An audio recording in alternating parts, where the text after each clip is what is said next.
Hi, this is Mike Brown. I cover high school girls basketball for the Tulsa World, and we're here to talk about the All-World and All-State girls basketball teams that were in the paper this past weekend.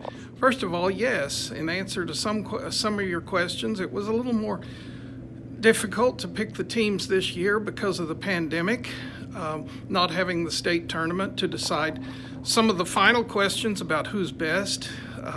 That made it a little harder. And it was also hard to gather information from some of the coaches who might have left their offices around March 12th and were never able to get back into their offices and left information on some of the girls behind. A little harder to put that information together to make our final selections, but we were able to do mostly what we needed to do by phone. The Oklahoma Coaches Association, as some of you may know, had similar problems and postponed their information gathering process for 2 or 3 weeks. Those all-state selections from the OCA came out this past week, which probably a couple of weeks late, very understandable under the circumstances. As far as the all-world basketball team, we thought we had 5 great finalists for All-World Player of the Year in the top 5 slots. Yvette Mayberry of Booker T. Washington, Tamira Poindexter of Sapulpa, Journey Armstead of Sand Springs, Lexi Keys of Tahlequah Sequoia, and Haley Grant of Claremore. Mayberry had a splendid career, the 4th daughter of one of the most famous families in Tulsa girls basketball. Poindexter was the best player on the best team in the Frontier Valley Conference, which was easily the most powerful conference in Eastern Oklahoma girls basketball. Haley Grant averaged 19 points and 13 rebounds a game for Claremore. Maybe a player not many people knew about before the season started, but 6'1" senior who had a 6'1" inside player who had a great senior year. Lexi Keys is a 4-year standout from Tahlequah Sequoia.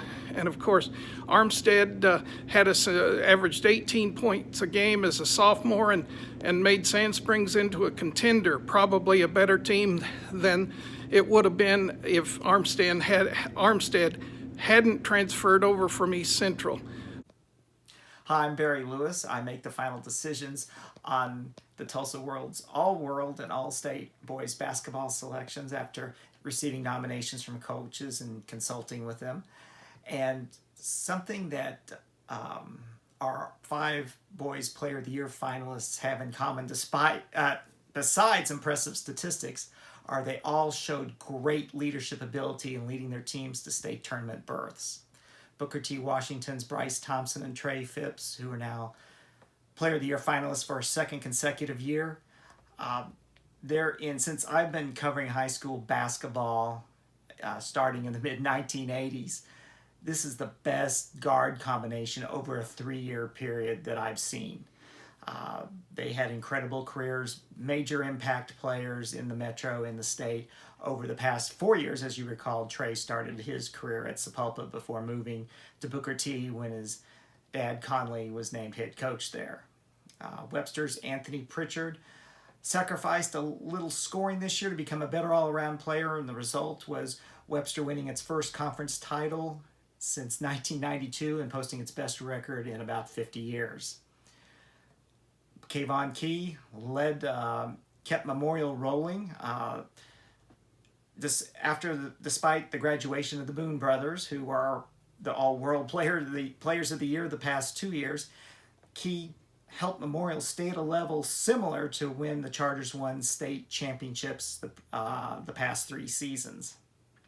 And Devon Richardson willed Sand Springs into a state tournament berth despite the Sandites losing 2 of their top 6 players to season-ending injuries. He edged out teammate Marlo Fox for a spot as a Player of the Year finalist. All our second-team selections had seasons that would have been worthy of being picked to the first team in many years.